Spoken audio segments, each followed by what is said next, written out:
Hello and welcome to a new season of the Dutch Supercar Challenge on Motors Television. In this episode we will show you the first round of the GT and Supersport 1 Championship on the German Hockenheim ring. It's the 7th season of the Dutch Supercar Challenge on Motors Television, and this year we will show you the highlights of the 10 championship rounds throughout Europe. The season kicks off with the first race in Germany. Before we start with Sunday's race, let's take a look behind the scenes to see what's new. Series organizer Dick van Elk is a proud man. It's going to be a great year. It's the 11th season of the Dutch Supercar Challenge, and each year more and more exciting cars join the grid. In 2011 we have a record number of entries. Let's take a look at the different car brands competing in the Dutch Supercar Challenge. Of course, Mosler is back, the two-time championship winner. Also, Ferrari is back again in the battle for first place, but it's not going to be a walk in the park. Chevrolet is back with the very impressive GT1 Corvette, and of course the grunt of the impressive V10 performance of the Dutch Viper. Even the classic Marcos is back with a very impressive LM600, multiple championship winner. In Supersport 1 class it's the legendary Porsche 911. It will be there again to aim for the championship title, but it will have to compete with Aston Martin. Ford Silhouette cars and of course the endurance champion BMW are there to win. An impressive lineup, but like every year, not everybody is ready for the first race. The teams always use the saying, the winter was too short. Each driver is sorting out his budget during the winter break, and this means that when the decision is finally made, most racing teams get to work very late on the existing car or even a complete new project, and parts never arrive on time. Even some of the cars that were here on time had to go home prematurely because there are some technical problems. So not everybody's ready for the first round, but that doesn't mean that there were no special cars in Hockenheim. How about this very special Corvette CR6 GT1 car? It's the official Le Mans chassis #1 car driven by Rick Abresh. This is such a great car to drive and legendary. There's even one guy who travels throughout Europe to see this car in action every race. He never got this close before and he was the happiest man in the world, and I understand why. The second Corvette CR6 GT1 is driven by Dave Bassou. Last year he competed in the Ferrari 430. This year the Corvette. Is it better? I don't think so. It's not the fastest car in the field. The handling is amazing though, and maybe the best. But on the straight we're still a bit slower than the other competitors in regard to the top speed. But corner speed and braking are amazing. Bochten is heel goed van deze auto. En rempunten ook. One of those fast competitors is Alex van 't Hoff. The GT champion of last year is back with his orange Mosler MT900R. Can he keep up with the competition this year? Absolutely. This year should even be better than last year. It's quite easy to keep up with the competition, and we've been training hard during the winter break. We're going to push even harder and take more risks. An update and everything to make sure that I can take the trophy back home again.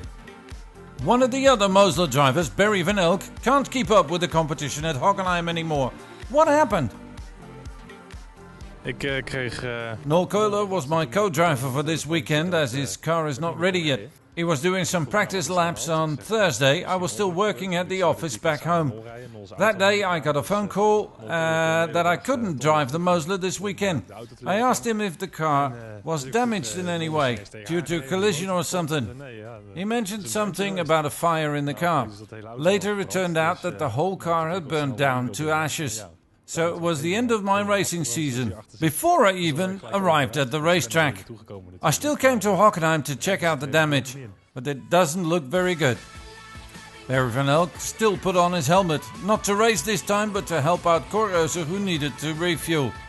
Barry, what a great man, not thinking about himself after losing his beloved Mosler. And while we're at it, Korthuizen is back with his championship winning LM600.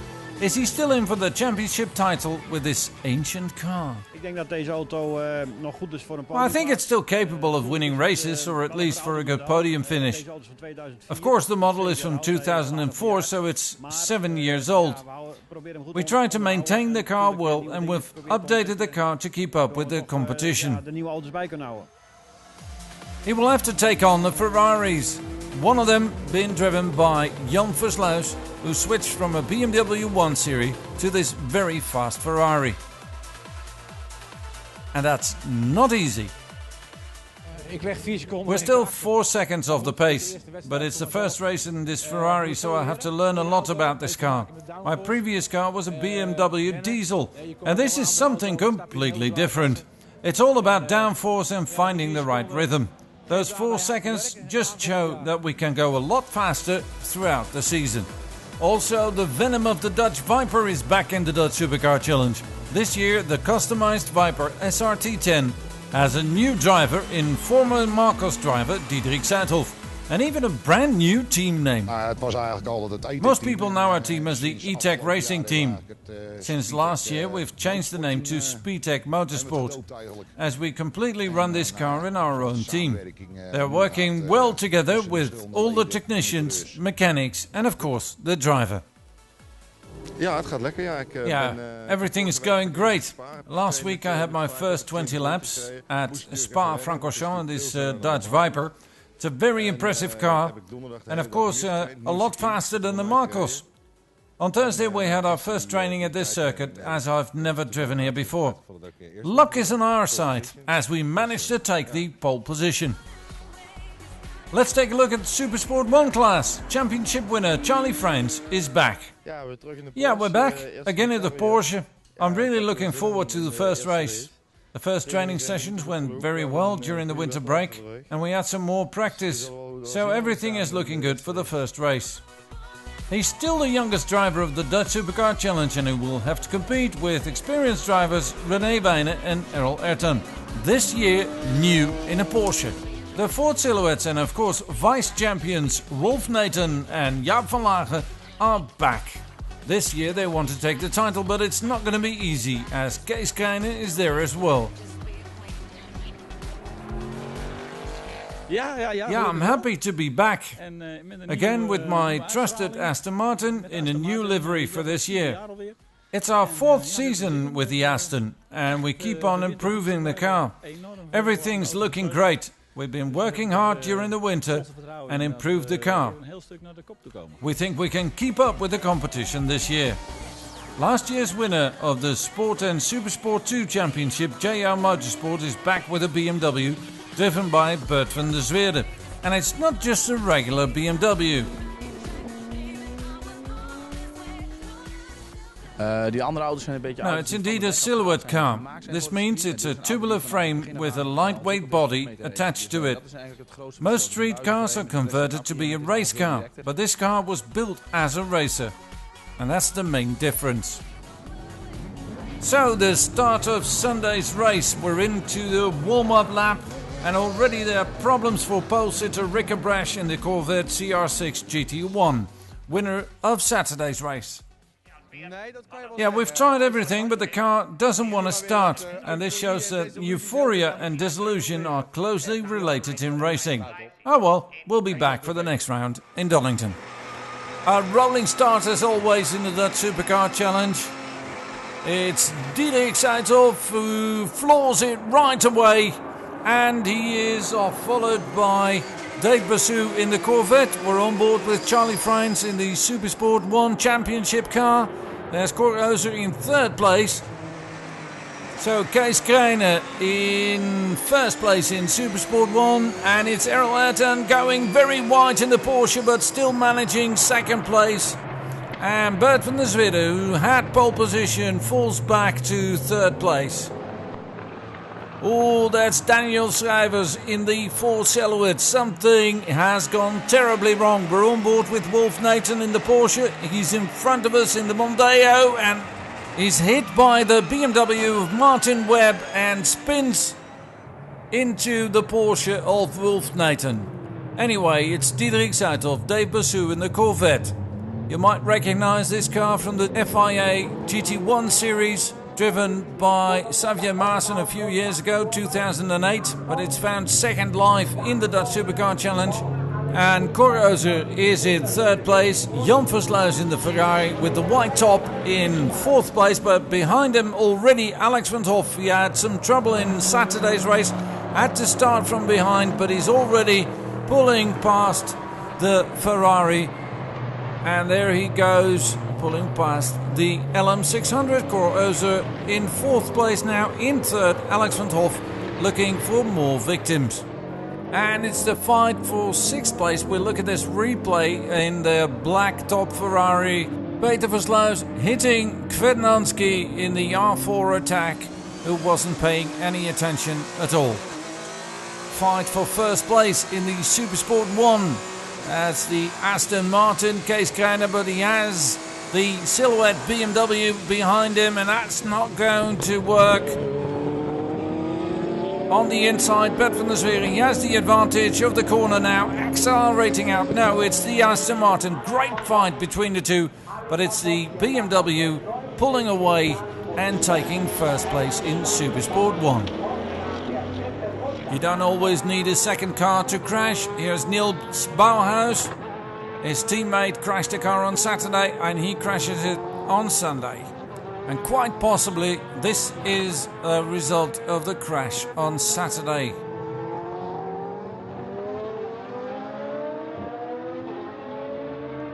Later on we spoke with Niels Bauhaus. Ik was druk bezig om mijn weg naar voren. I was busy finding my way forward, and suddenly in a full throttle corner I had a flat tire, a blowout.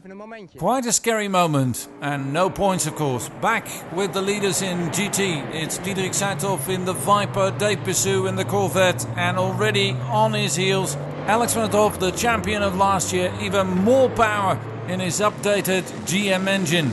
Dave Pissou, Corvette, and there he is already.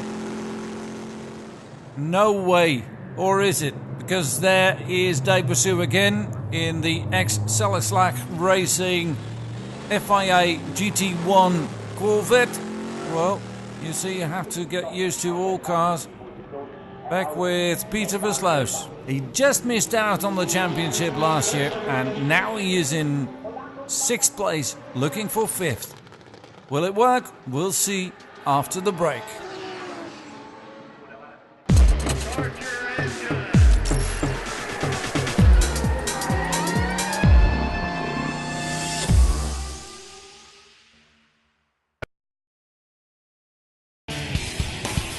With so much racing going on in the world, you'd have to be a four-headed monster to keep up with it all.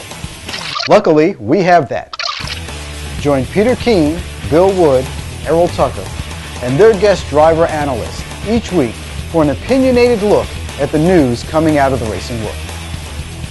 Remember, it's GoRacingTV.com for all your racing and video needs.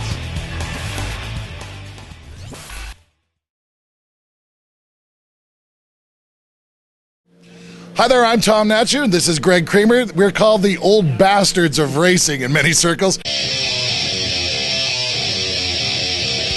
You know, I guess we met back in the late 1980s. Easy. It had to be at least that far back. Glory day of some racing, too. Oh, absolutely. Trans Am was a part of the picture, and actually I learned to do pro announcing from this man around the Trans Am Championship. Oh, that is a long time ago. A very long time ago, but I'll tell you what, you take a look at Trans Am racing in the early 90s in particular, the names that were running at that time. But the other side of the story was World Challenge was really starting to come alive at that point. And the names in that, there were sometimes you'd look at the two rosters and go, you know, I'm not sure which one is the most talent. Some amazing stuff from those decades past. And of course, a lot of those drivers also doubling up, running amateur racing in the runoffs. And it was spectacular stuff.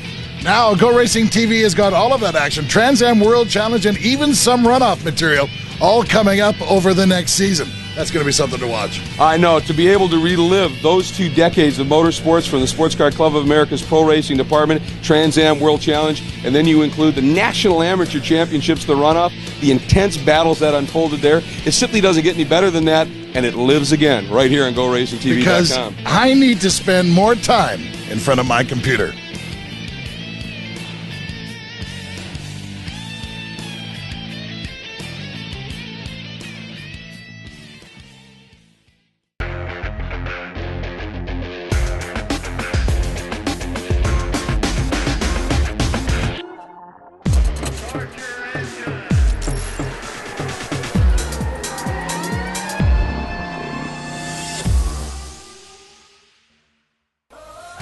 And welcome back. You're watching the first race of the Dutch Supercar Challenge from the Hockenheim ring in Germany. It was in the Viper, Dietrich Seithoff taking the lead, followed by Dave Bassou in the Corvette. But starting from behind because a bad result on Saturday, Alex van 't Hoff was on a charge. And here he takes second place. Bad luck for Niels Bauhaus in the Mosler. A blowout and it is race. So it's Dietrich Seithoff with in second place the Mosler of Alex van 't Hoff, the champion of last year, and in third place the Corvette of Dave Bassou. And Alex van 't Hoff, he pulls up alongside the Viper. Is he gonna get it? Yes, he does. He got it, and there's a nice bit of difference in the Dutch Supercar Challenge between the cars. You have the very fast but very heavy Moslers competing with the less powerful but lighter Vipers, and then of course there's the Corvette, which is very good in the corners, and it's very easy to see as well. Is the Viper closing up in the corners, and on the straight the Moslers pulling away. Now it looks like Alex van 't Hoff has a problem. Fishtailing some places and braking earlier than the Viper. Viper closing up again. It looks like a tyre problem for Alex van 't Hoff. Ooh, a bit of a wobble there, accelerating out of the slow corner. In fifth place, Jan Versluis. In sixth, Peter Versluis. And there's the leader in Supersport 1, Bert van der Zwede in the JR Motorsport BMW Silhouette car. It's the E92. There's Kees Krijne in second place. And Charlie Frans, the champion of last year, in third place.